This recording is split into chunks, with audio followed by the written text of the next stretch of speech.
Aujourd'hui, j'ai décidé de sortir de chez moi pour vous parler de l'un des monuments les plus célèbres du monde, la Statue de la Liberté. Bonjour et bienvenue dans ce nouvel épisode de Demande à ta grand-mère. Alors non, je suis pas à New York, mais à Colmar, au musée Bartholdi, que je remercie chaleureusement de m'avoir accueilli pour tourner cette vidéo. Et restez bien jusqu'à la fin, je vous donnerai quelques infos sur le musée. Nous sommes ici dans la maison qui a vu naître le 2 août 1834 l'artiste à l'origine de la liberté éclairant le monde, car oui, c'est ça le vrai nom de celle qu'on appelle communément la Statue de la Liberté. Issu d'une famille de notables alsaciens, Frédéric Auguste Bartholdi passe son enfance à Colmar avec son grand frère Charles. Quelques années après le décès prématuré de son père, sa mère Charlotte décide de déménager à Paris. Très soucieuse de l'instruction de ses deux fils, elle souhaite leur donner le meilleur. Ils seront donc inscrits au prestigieux lycée Louis le Grand. En 1852, alors qu'il a 18 ans, Auguste décide de rester vivre dans la capitale, mais il restera toujours très attaché à Colmar et y reviendra très régulièrement jusqu'à la fin de sa vie. Auguste Bartholdi est principalement sculpteur et statuaire, mais artiste touche à tout, il est aussi doué en photographie, peinture et dessin.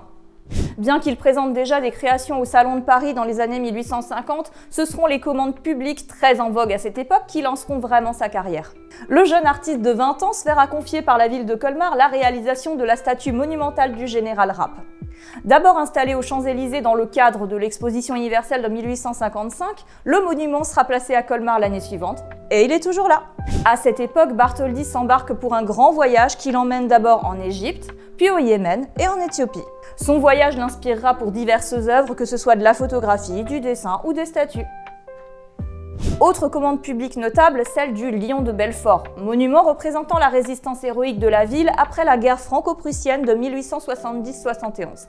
C'est pendant cette guerre, qui a vu l'Alsace et une partie de la Lorraine annexées à l'Empire allemand, que Bartholdi, fervent défenseur de la République et de la liberté des peuples, rejoint les francs-maçons. C'est un petit détail qui aura son importance pour la suite et sur lequel je vais revenir un peu plus tard. Auguste Bartholdi a un rêve. Construire une statue colossale et symbolique qui marquerait à jamais le monde et l'histoire. Tout le monde a envie de devenir une rockstar dans sa catégorie. En 1869, il s'embarque à nouveau pour l'Égypte et propose au vice-roi une statue phare monumentale destinée à être placée à l'entrée du canal de Suez. Le gouvernement égyptien rejettera le projet et la statue ne verra jamais le jour. Il est donc contraint de ranger ses dessins et ses maquettes. Certains diront que ce projet du canal de Suez rappelle très fortement une autre statue. Bartholdi dira toujours le contraire, mais je vous laisse seul juge.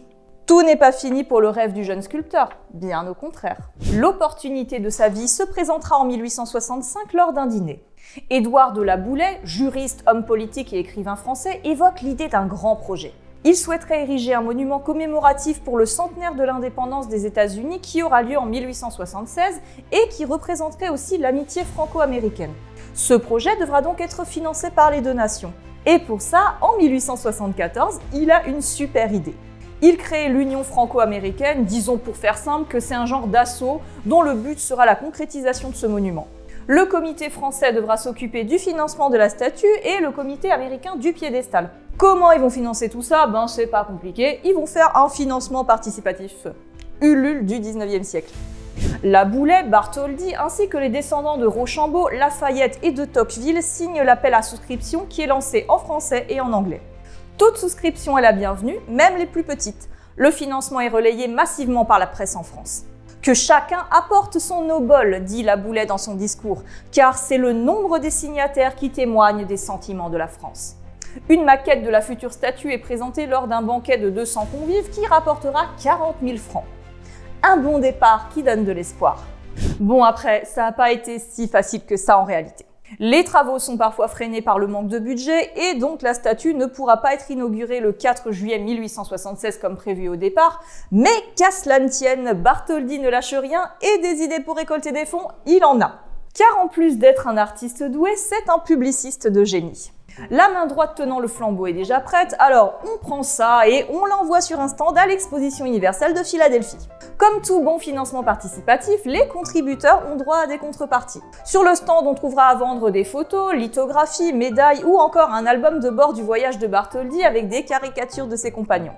Il sera même possible de monter dans le bras jusqu'au flambeau et profitez-en bien parce que ça va pas durer. Il y aura également en édition limitée numérotée 200 mini-statues en terre cuite d'1 mètre pour 300 $ ou 1000 francs de l'époque. Si ça marche aux States, alors faisons pareil en France. Dans la presse, Bartholdi invite les gens à venir visiter les ateliers et puis en même temps, il prend un stand à l'exposition universelle de 1878. Cette fois, c'est pas le bras, mais la tête qui sera exposée.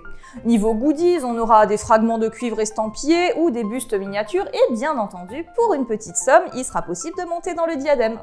Le stand comprendra également un diorama où les spectateurs pourront admirer la statue comme s'ils étaient sur un bateau, avec la statue se dressant face à eux lors de leur arrivée en Amérique. Ça marche plutôt bien, mais il manque quand même encore 200 000 francs dans l'histoire. Dernier recours pour le comité, une loterie nationale d'objets d'art avec des tickets à 1 franc. Et finalement, en juillet 1880, les fonds sont enfin réunis. Et sinon, ça se passe comment du côté des États-Unis pour le financement du piédestal ? Ben, c'est pas fou. Les Américains se demandent pourquoi ils devraient payer pour un cadeau imposé qu'ils n'ont pas demandé. Vu comme ça, effectivement... À ce moment-là, Joseph Pulitzer, qui est membre du comité américain, reprend le journal World. Après avoir publié un article qui dénonce le manque d'implication des Américains fortunés, il lance une campagne de souscription et arrive à récolter un peu de fonds. Il lancera une autre souscription plus tard, s'adressant cette fois aux classes populaires, leur demandant de donner ce qu'ils peuvent et en contrepartie, tous leurs noms seront publiés. On dirait vraiment un financement pour un projet sur YouTube, hein. Si vous donnez, on mettra votre nom au générique. En 1885, plus de 121 000 Américains auront répondu à l'appel et les fonds pour le piédestal sont enfin réunis. D'ailleurs, c'est bien sympa tout ça, mais ils vont la mettre où cette statue? Dans le jardin de la Maison Blanche? Ça aurait été marrant, mais non. Comme la statue est censée accueillir les immigrants arrivant par bateau aux États-Unis, c'est Bedloe Island qui sera choisi. C'est une petite île de la baie de New York qui, à travers l'histoire, a servi entre autres d'île de quarantaine et aussi de fort militaire à partir du début du 19e siècle. Le piédestal sera construit sur les vestiges de l'ancien fort, Fort Wood, qui est en forme d'étoile à 11 branches. Avant que quelqu'un me reprenne en commentaire, Bedloe Island sera officiellement renommé Liberty Island en 1956, bien que les gens l'appelaient déjà comme ça depuis longtemps. Bartholdi conçoit plusieurs modèles du piédestal et le projet est confié en 1881 à l'architecte renommé Richard Morris Hunt, concepteur du New York Tribune Building, un des premiers gratte-ciel de Manhattan. La partie technique reviendra à l'ingénieur militaire Charles Pomeroy Stone. Meanwhile, in Paris. Les travaux sur la statue ont débuté en 1875, mais bien avant de commencer la construction, Bartholdi s'est entouré de toutes les personnes compétentes pour mener à bien le projet, dont un architecte-ingénieur chargé de s'assurer de la stabilité de la statue.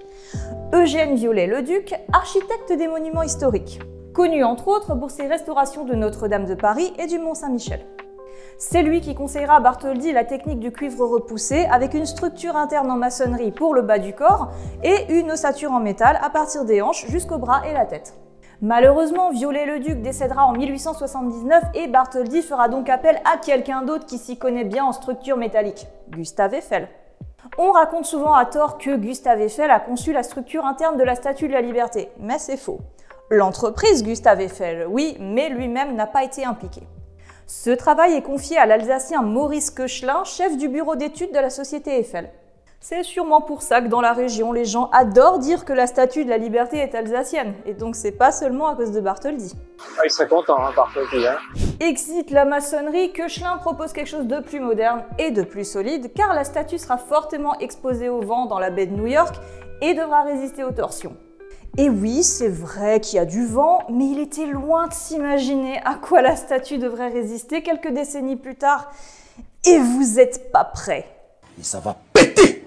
Mais attendez un peu, je vous en parlerai plus tard. Les plaques de cuivre seront donc boulonnées sur des armatures en fer plat, elles-mêmes portées par un pilier central. Oui, pour ceux qui ne le savaient pas, la Statue de la Liberté est composée de 300 plaques de cuivre de 2,5 mm d'épaisseur, soit à peine plus qu'une pièce de 2 €. Et si elle est verte aujourd'hui, c'est à cause de l'oxydation. Au départ, elle était couleur cuivre, puis elle est rapidement devenue marron avant de passer progressivement au vert qu'on lui connaît. C'est un phénomène chimique tout à fait normal qu'on peut observer sur les toitures de pas mal de bâtiments historiques et sur beaucoup de statues. La vitesse du changement complet de couleur varie suivant plusieurs paramètres comme les conditions météo ou l'exposition aux intempéries. Pour la Statue de la Liberté, il a fallu attendre une trentaine d'années pour qu'elle arrive à sa couleur d'aujourd'hui. On pourrait bien lui rendre sa couleur d'origine, mais elle redeviendrait verte de toute façon. Bref, à Paris, de très nombreux ouvriers s'affairent dans les ateliers et la grande dame prend forme pendant que le public passe de temps en temps pour visiter le chantier, car rappelons-le, ça aide au financement. Après plusieurs agrandissements successifs basés sur un modèle d'étude, la statue est construite par section à sa taille définitive. Chaque section comporte d'abord une charpente en bois qui sera ensuite recouverte de plâtre. Ces moulages en plâtre seront ensuite envoyés aux ateliers Gaget et Gauthier qui en feront un gabarit en bois sur lequel seront martelées les plaques de cuivre. L'oreille que vous voyez derrière moi est un des rares témoins de cette technique puisque les moulages de plâtre et les charpentes sont détruits au fur et à mesure de la fabrication pour être réutilisés pour une autre section. Parfois aussi, il arrive que le moulage se casse. Ça a été le cas avec la main, ce qui a provoqué un peu de retard dans la construction. Mais bon, pas besoin de paniquer, hein. De toute façon, de l'autre côté de l'Atlantique, ils n'ont pas encore fini la construction du piédestal. Et comme va falloir attendre qu'il termine, vous pouvez vous abonner à ma chaîne sans oublier de mettre la cloche. Ici, on parle de tout ce qui est vieux, d'histoire bien sûr, mais aussi de reconstitution historique, de modes anciennes, de musique, et quand c'est méconnu ou insolite, c'est encore mieux. Octobre 1881, dans la cour des ateliers Gaget et Gauthier où est déjà exposée la tête de la statue, commence à se dresser l'imposante structure de métal. Le montage à blanc n'est pas juste là pour impressionner le public, même si ça marche très bien, mais ça permet aussi d'identifier et corriger certains problèmes techniques. Le bras tenant le flambeau par exemple était trop incliné. En janvier 1884, la statue de 46 mètres enfin terminée domine les immeubles du quartier, fascine et attire les curieux. En plus, il est possible de la visiter pour seulement 50 centimes. C'est l'attraction du coin qui attirera même le président de la République Jules Grévy et Victor Hugo. Et je vous avoue que je donnerais cher pour pouvoir me retrouver à cette époque, la voir dans sa couleur d'origine et pouvoir monter dedans en plein Paris. En janvier 1885, l'accès est désormais interdit au public parce qu'il est temps de démonter la statue et de la préparer pour son grand voyage. En camion, en train spécialement mis en place par la Compagnie des chemins de fer de l'Ouest, puis enfin les caisses sont chargées sur l'Isère, une frégate de la marine française, contribution de l'État au projet.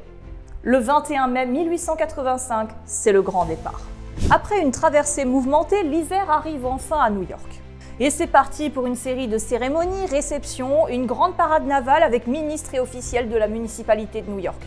Le 22 juin, le déchargement des caisses commence. Sauf que le piédestal n'est pas fini. Je vous ai dit qu'on avait le temps. La statue restera donc dans ses caisses jusqu'au 22 avril 1886. Fast forward jusqu'au 28 octobre 1886, où avec 10 ans de retard, la Statue de la Liberté est inaugurée en grande pompe. Quelques jours plus tôt, Bartholdi et le président de l'Union franco-américaine Ferdinand de Lesseps s'entretiennent avec des journalistes. Bartholdi recevra d'ailleurs aussi le titre de citoyen d'honneur de New York. Le 28 octobre donc, c'est l'inauguration officielle et le Bartholdi Day.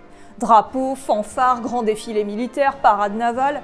Le président des États-Unis, Stephen Grover Cleveland, déclare Bartholdi « The greatest man in America today ». Voilà qui fait toujours plaisir à entendre. Bartholdi prend place dans la tête de la statue, recouverte d'un drapeau français, et attend le signal. Et... épique fail, parce que le signal arrive trop tôt et Auguste tombe le voile au mauvais moment. Les discours en cours sont couverts par les cris de la foule en délire jusqu'à l'arrivée du président qui accepte solennellement la statue au nom du peuple américain. Le rêve d'Auguste Bartholdi est enfin devenu réalité. Tournée vers l'Europe et située à l'entrée du port de New York, elle sera la figure d'accueil d'un grand nombre d'immigrants lors de leur arrivée dans le pays de tous les possibles. Mais elle signifie quoi cette statue en fait ? La Statue de la Liberté est une œuvre pleine de symboles et pas seulement l'amitié entre la France et les États-Unis. Bien sûr, elle représente la liberté au sens strict du terme, au vu de ses chaînes brisées à ses pieds ou de la tablette indiquant la date de la déclaration d'indépendance des États-Unis. Mais il y en a d'autres. Au début de la vidéo, j'ai dit que Bartholdi faisait partie des francs-maçons et que j'allais y revenir. Plusieurs symboles maçonniques sont présents sur la statue, les initiés les reconnaîtront. La couronne possède 7 rayons. Pour le public, ces 7 rayons représentent les 7 mers ou les 7 continents, mais pour les francs-maçons, le chiffre 7 est le chiffre parfait. Me demandez pas pourquoi, je suis pas franc-maçon et s'il y en a parmi vous, éclairez-nous en commentaire. La couronne comprend également 25 niches et c'est pas pour rien, 2 plus 5 égale 7. La statue tient un flambeau. D'ailleurs, partout on peut lire la torche, mais Bartholdi disait plutôt le flambeau, car un flambeau ça éclaire, alors qu'une torche ça embrase, c'est fait pour mettre le feu, alors c'est pas très positif. Bon, ça n'empêche pas que tout le monde dit la torche, hein, ou The Torch, même au musée de Liberty Island, mais nous on va être sympa et respecter les volontés de l'artiste. Pour les francs-maçons, c'est la lumière qui éclaire le monde du savoir et de la connaissance. On peut voir ça également dans le titre original de l'œuvre, La liberté éclairant le monde. Un autre grand mystère qui déchaîne les passions et les fausses rumeurs, c'est le visage de la Statue de la Liberté. Alors on entend absolument tout et n'importe quoi. Hein. Le visage serait inspiré de la mère de Bartholdi, de son épouse Jeanne-Émilie, ou alors Isabelle Eugénie Boyer, veuve du fondateur de l'entreprise de machines à coudre Singer. Sinon, une New-Yorkaise du nom de Sarah, qui était l'épouse d'un de ses amis, une prostituée du quartier de Pigalle, et ça va tellement loin qu'il y en a qui racontent même qu'en fait c'est son frère. Bah vous savez quoi? C'est rien de tout ça. En réalité, le visage de la statue est tout simplement inspiré des statues grecques antiques. C'était un canon de beauté dans l'art, et ça encore au 19e siècle. C'est donc un visage anonyme et dont les traits classiques peuvent rappeler beaucoup de monde. Si ça se trouve, toutes ces personnes lui ressemblent, et peut-être même vous. La statue est une allégorie d'une idée, ici la liberté, donc quelque part, c'est mieux que ce soit pas une personne en particulier. Si c'était la mère de Bartholdi, ce serait plus la liberté, mais la mère d'Auguste Bartholdi éclairant le monde. Avec tout le respect que je peux avoir pour elle, je pense que ça diminuerait quand même la puissance du message. Dans la culture populaire, la Statue de la Liberté est également très présente. Bien entendu, on la voit en tant que symbole de l'Amérique. Par exemple dans le clip Black or White, où Michael Jackson est au sommet du flambeau entouré d'autres grands monuments du monde entier. Dans le dessin animé An American Tail de 1986, on la voit même en plein montage. Petit détail amusant à noter, c'est que dans ce dessin animé, la statue est bien de couleur cuivre, contrairement à la bande dessinée de Lucky Luke, où la statue est verte, même pendant son montage à blanc à Paris. Dans SOS Fantôme 2, elle marchera grâce au slime. Et en revisionnant la scène pour l'écriture de cette vidéo, j'ai remarqué un truc en particulier. Ils ont coupé le moment où elle descend de son piédestal. J'aurais bien aimé voir comment elle s'y prend parce que, rappelons-le, le socle est à peu de choses près aussi haut qu'elle. Enfin bon, je pinaille, c'est la magie du cinéma. La Statue de la Liberté est également présentée parfois comme symbole même de l'humanité, pas seulement des États-Unis. Enfin, c'est surtout parce que ce sont des films américains, on va pas se mentir. Mais c'est souvent tout ce qu'il reste de la civilisation humaine dans les films catastrophes. Le premier à avoir utilisé la statue de cette manière, c'est La planète des singes en 1968, où l'astronaute se rend compte qu'il n'est pas sur une planète inconnue, mais sur la Terre, quand il la retrouve sur une plage. Bon, désolé pour le spoil. Miss Liberty a eu des coups durs dans l'univers du cinéma, mais aussi dans la réalité. Vous avez déjà entendu parler de l'explosion de Black Tom? À part dans mon short que vous avez été plus de 2 millions à regarder. Des millions? Des millions, vous êtes charmante. Mais... Au début de la vidéo, je vous disais que les visiteurs pouvaient monter dans le bras jusqu'au flambeau lors des expositions à Philadelphie et à Paris, mais que ça allait pas durer. À New York, il était également possible de monter sur le balcon entourant la flamme par une petite échelle qui monte dans le bras. Mais depuis 1916, cet accès est totalement interdit au public. Peu importe ce que certains raconteront, hein, c'est impossible. Sinon, c'est que vous êtes soit très vieux, soit un flamekeeper chargé de changer les ampoules qui éclairent la flamme. Non loin de Bedloe Island se trouvait une petite île reliée par train à la ville de Jersey City. Cherchez pas sur une carte actuelle, vous la trouverez pas. On peut la voir ici sur cette carte de 1905. Black Tom était un gigantesque dépôt de munitions, lesquels étaient destinés aux forces alliées qui se battaient en Europe lors de la Première Guerre mondiale. Les États-Unis à ce moment-là n'avaient pas encore rejoint le conflit. Les Allemands ont eu vent de l'existence de ce stock et ils ont décidé que ça se passerait pas comme ça. Le haut commandement fera donc appel au meilleur, Franz von Rintelen. Cet espion de talent a déjà vécu à New York et parle couramment anglais. Il étudiera précisément la configuration de l'île de Black Tom et ses entrepôts un peu plus d'1 an avant le jour fatidique. 3 hommes seront recrutés pour faire sauter le dépôt. Kurt Janke, citoyen américain et ancien marine, Michael Christoph, immigré autrichien qui a servi dans l'US Army, et Lothar Witzke, lieutenant de la marine allemande. Le 29 juillet 1916 au soir, les 3 saboteurs infiltrent le dépôt. L'un entre à pied et les 2 autres avec une barque. Et des munitions là-dedans, il y en a beaucoup. Vraiment beaucoup. Des tonnes de TNT et de poudre.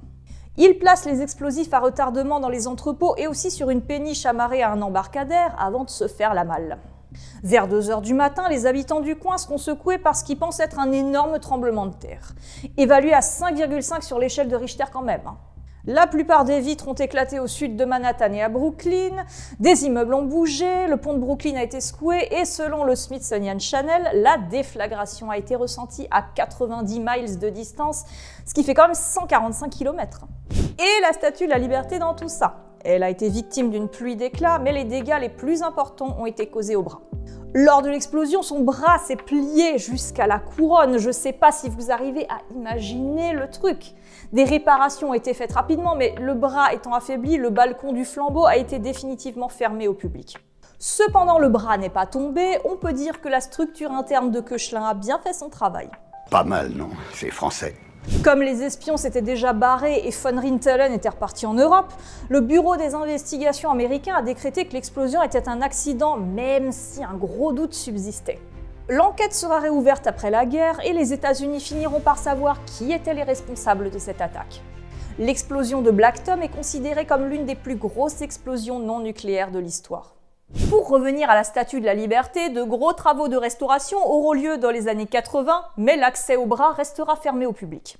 Et puis vous savez quoi, de toute façon, la flamme qu'on peut voir aujourd'hui, c'est même pas l'original. Et ouais, elle a été remplacée en 1985 par une réplique qui correspond mieux à celle conçue par Bartholdi, avec un petit plus, c'est qu'elle est recouverte de feuilles d'or. À la base, la flamme originale en cuivre devait être éclairée de l'extérieur par des projecteurs. Mais juste avant l'inauguration en 1886, l'US Lighthouse Board décide que ça va pas le faire. Ils font donc des trous dans la flamme et installent 9 lampes à arc à l'intérieur. Bon, c'est pas génial non plus, la lumière est trop faible. En 1916, le sculpteur du mont Rushmore, Gutzon Borglum, relook la flamme, ou la saccage, question de point de vue. Il la découpe et remplit les trous avec des panneaux de verre pour que la lumière se diffuse mieux. Par contre, à chaque fois qu'il pleuvait, l'eau s'infiltrait et c'est pas super pour la statue, mais la flamme style grille est restée assez emblématique. Elle est aujourd'hui exposée au musée de Liberty Island et c'est donc celle-là, la flamme originale, un peu charcutée, un peu tunée, mais c'est bien celle-là. Depuis son inauguration en 1886, la Statue de la Liberté n'est pas présente qu'à New York. Il en existe de nombreuses répliques dans le monde, plus petites, dont plusieurs à Paris. La plus connue et visiblement la plus ancienne a été offerte à la France par le Comité des Américains de Paris pour le centenaire de la Révolution française en 1889. Sa particularité est que sur sa tablette, elle porte 2 dates, celle de l'indépendance américaine et celle de la Révolution française. La ville de Colmar, berceau d'Auguste Bartholdi, a également sa Statue de la Liberté depuis 2004, inaugurée pour le centenaire de la mort du sculpteur. Elle est installée à l'entrée nord de la ville, l'endroit a été choisi car c'est un axe très passant, autant pour les habitants de Colmar que pour les visiteurs. Par exemple, si vous vous rendez au festival de la foire au vin, vous la verrez forcément car elle est tout près du Parc Expo. L'histoire de la Statue de la Liberté est incroyable et elle fourmille d'anecdotes en tout genre, à tel point qu'il est assez compliqué d'en faire le tour dans une seule vidéo. C'est pourquoi, si vous voulez en savoir plus, rendez-vous au musée Bartholdi de Colmar, situé 30 rue des Marchands dans sa maison natale. Il y a tout un espace dédié à la Statue de la Liberté et à sa création, mais pas que. Vous y trouverez également ses nombreuses autres œuvres et leur histoire, que ce soit des statues, des dessins, peintures ou photos, ainsi qu'une reconstitution de son appartement parisien. Et je dois vous confier que j'étais particulièrement séduite par l'utilisation de la porcelaine de Chine dans la déco de cette pièce. C'est très beau et très surprenant. Une promenade dans la ville de Colmar vous permettra aussi d'admirer d'autres de ses œuvres. Merci encore au musée Bartholdi ainsi qu'à la mairie de Colmar de m'avoir accueilli pour le tournage de cette vidéo et de leurs informations précieuses pour l'écriture du script. À bientôt pour une prochaine vidéo!